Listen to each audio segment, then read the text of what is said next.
Hi అండి, welcome to our channel. ఎలా ఉన్నారు అందరూ? మీరంతా బాగుండాలని నేను మనస్ఫూర్తిగా కోరుకుంటానండి. నిన్న సండే మా ఫ్రెండ్ వాళ్ళ ఇంటికి వెళ్ళినాము. మా ఫ్రెండ్ హైదరాబాద్ దమ్ బిర్యానీ స్పెషల్గా చేస్తాను అని చెప్పింది. ఎలా చేస్తుందో ఇంట్లోనే సింపుల్గా నేను మీకు చూపిస్తాను, మీరు ఇలా చేసుకోండి. ఇక్కడైతే ఆయిల్ పెట్టింది. ఆయిల్ హీట్ ఎక్కేలోపు దాంట్లోకి ఏమేమి కావాలో అవన్నీ తీస్తూ ఉందన్నమాట. ఏంటో అని చూశాను. చూడండి ఏమేమో తీస్తుంది. ఏంటి ప్రీతి అవన్నీ? లవంగాలు, చెక్క, యాలక, మరాఠీ మొగ్గ, ఇంకా బిర్యానీ దినుసులు అన్నీనా? బిర్యానీ దినుసులు, షాజీరా, జీలకర్ర, బిర్యానీ ఆకు, అన్ని బిర్యానీకి కావాల్సిన దినుసులన్నీ. అదేంది వెరైటీగా ఉంది? అదేదో పువ్వు అంట, మా అమ్మ చెప్పింది, నాకు కూడా గుర్తులేదు దాని పేరు. ఓకే ఓకే, సరే అండి. బిర్యానీ దినుసులు అన్నీ వేసుకోండి. ఆలోపు చికెన్ కూడా మ్యారినేట్ చేసి పెట్టుకుంది ఆల్రెడీ నేను వచ్చేసరికి. సో అది బిర్యానీలోకి వేసే మసాలాలన్నీ వేసి మ్యారినేట్ చేసి పెట్టుకోవాలన్నమాట చికెన్. ఇక్కడైతే ఆయిల్లోకి బిర్యానీ దినుసులన్నీ వేసేసి వేయించుతుంది గబ. మళ్ళీ ఎర్రగడ్డలు వేసేసింది, బాగా కోసి పెట్టుకుంది ఎర్రగడ్డలు అన్నీ. తర్వాత ఇదేంది ప్రీతి? పచ్చిమిర్చి, ఇంకా కొంచెం కొత్తిమీర, పుదీనా. ఓకే ఓకే, కట్ చేసి పెట్టుకొని సన్నగా వేసిందండి. ఎర్రగడ్డలన్నీ బాగా వేయించుతుంది అనమాట. బాగా వేగాలి నా ప్రీతి. అవి కొంచెం రెడ్ బ్రౌనిష్ కలర్లో వచ్చినంత వరకు వేగాలి. ఓకే ఓకే, బాగా వేయించుకోండి. అసలు మేము తిన్నాము నిన్న, చాలా బాగుండింది అనమాట. చాలా టేస్టీగా ఉండింది బిర్యానీ. సింపుల్గా అసలు బాగా చేసింది. ఇవేంటి? ఇవి బాస్మతి రైస్ అనమాట. ఒక 1 అవర్ ముందు నానబెట్టుకోవాలి. Okay okay. ఇక్కడ పెరుగు చట్నీలోకి అన్నీ కట్ చేసి పెట్టుకునింది. పెరుగు చట్నీలోకి ఎర్రగడ్డలు, పచ్చిమిరపకాయలు, కరివేపాకు, కొత్తిమీర అన్నీ కట్ చేసి పెరుగు చట్నీ కూడా రెడీ చేస్తుంది. బాగా అందులో కొద్దిగా ఉప్పు వేసింది. పెరుగు చట్నీ రెడీ చేసి పక్కన పెట్టింది. ఈలోపు ఇవి బాగా వేగిపోయినాయి ప్రీతి. ఈ కలర్ చాలా? ఆ కలర్ సరిపోతుంది. ఓకే, బాగా ఇట్లా వేగిన తర్వాత కొన్ని పక్కన తీసి పెట్టుకోవాలా అన్నావు? పక్కన ఏం తీసి పెట్టుకోవాల్సిన అవసరం లేదు. సో ఈ లోపు మనం రైస్ని ఒక 70% ఉడికించుకుందాం. Okay okay. సపరేట్ బౌల్లో కొంచెం వాటర్ ఎక్కువ పోసి కొంచెం సాల్ట్ కలిపి ఉడికించుకుందాం. ఓకే. సో దాంట్లోనే కొంచెం అల్లం వెల్లుల్లి పేస్ట్ కూడా యాడ్ చేసి, ఓకే. సో దాన్ని మళ్ళీ జీడిపప్పు, మీకు కావాలంటే ఇంకా ఏమైనా డ్రై ఫ్రూట్స్ కూడా యాడ్ చేసుకోవచ్చు. ఓకే, జీడిపప్పు అండి బాగా కట్ చేసుకొని వేసుకొని వేయించుకోండి. బాగుంటుంది జీడిపప్పు వేస్తే బిర్యానీలో. బాగా జీడిపప్పును కూడా బాగా వేయించుతుంది అనమాట. తర్వాత సో ఇప్పుడు మనం కొద్దిసేపు మ్యారినేట్ చేసుకున్న చికెన్ని తీసి సో దాంట్లో వేసుకుంటాం. ఓకే, ఇందులోకి ఏమేమి వేసినావు?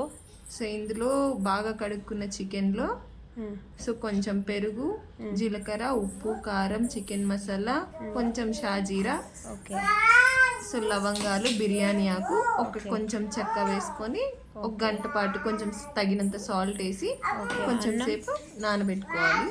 ఓకే, 1 గంట మినిమం నానాలి. ఓకే. అన్నం కూడా పక్కన పెట్టేసింది.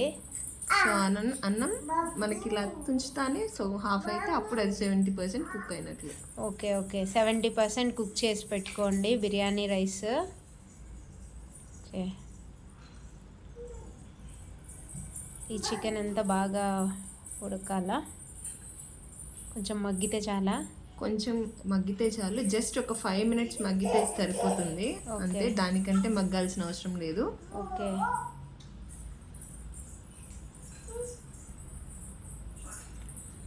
అన్నం ఉడికిందా?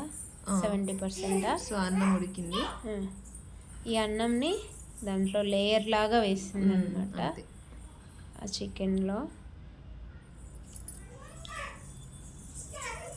సో ఇక్కడ నేను రైస్ ఏంటంటే కరెక్ట్గా వాటర్ పోసుకొని కరెక్ట్ 70% మైన ఉడికించుకున్నాను అనమాట. సో మీకు అలా చేసుకోలేకపోతే ఫుల్గా వాటర్ పోసుకొని దాన్ని 70% అయిన తర్వాత ఎక్సెస్ వాటర్ అంతా తీసేసేయచ్చు. Okay okay. సో నేను డెకరేషన్ కోసం సో కొంచెం కలర్ వాటర్ కలిపి పెట్టుకున్నాను. సో ఇది ఆప్షనల్, మీ ఇష్టం. ఫుడ్ కలర్ అండి, మీ ఇష్టం. ఇక్కడ yellow food colour, red food colour కలిపింది సపరేట్గా.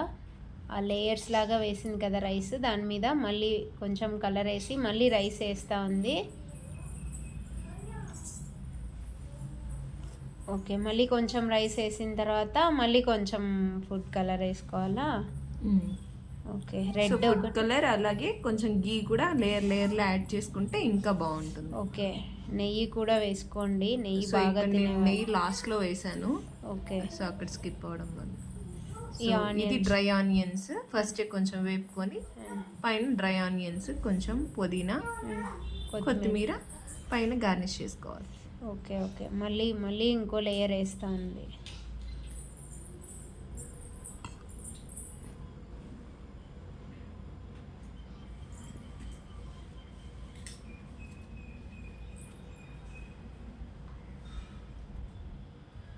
ఓకే, అన్నం అంతా అయితే వేసేసిందండి, బాగా లేయర్ లేయర్ లాగా భలే ఉందన్నమాట. కలర్ఫుల్గా కలర్స్, ఫుడ్ కలర్ అంతా వేసింది కదా, orange food colour, yellow food colour బాగుంది చూసేదానికి. ఎంత బాగుంది చూడు, చాలా బాగుంది చూసేదానికి. పండు అమ్మ అమ్మ అంటున్నాడు. ఇంకా అంతా రెడీ అయిపోయింది కదా, మళ్ళీ ఇంకా మూసి పెట్టాలా ప్రీతి? ఎంతసేపు ఉడికించుకోవాలి ఇది? సో ఇప్పుడు అక్కడ నెయ్యి వేసేసి మీకు కావాల్సినంత నెయ్యి, ఎంత నెయ్యి పడితే అంత టేస్టీగా ఉంటుంది. సో ఇప్పుడు ఎయిర్ పోకుండా మూత పెట్టేసి ఒక 20 minutes సిమ్ లో ఉడికించుకున్నారంటే సో మీకు బిర్యానీ రెడీ అయిపోతుంది. రెడీ అయిపోయిందండి బిర్యానీ. ఇంకా ప్లేట్లో పెడతా ఉంది. చికెన్ కబాబ్ కూడా చేసేసింది అనమాట. హైదరాబాద్ దమ్ బిర్యానీ ఇంట్లోనే సింపుల్గా ఇలా చేసుకోండి, చాలా బాగుండిందండి. ఇది అయితే టేస్ట్ ఆల్రెడీ తిన్నాను, మళ్ళీ తింటున్నాను, అందుకని వీడియో తీసాను అనమాట, మీరు కూడా చేసుకుంటారని. ఇదండి, థ్యాంక్ యూ. వీడియో నచ్చినట్లయితే లైక్ చేయండి, షేర్ చేయండి. మా ఛానల్ని ఫస్ట్ టైం చూస్తుంటే సబ్స్క్రైబ్ చేసుకోండి. మేమైతే మా ఫ్రెండ్ వాళ్ళ ఇంట్లో బాగా ఎంజాయ్ చేసాం. Thank you.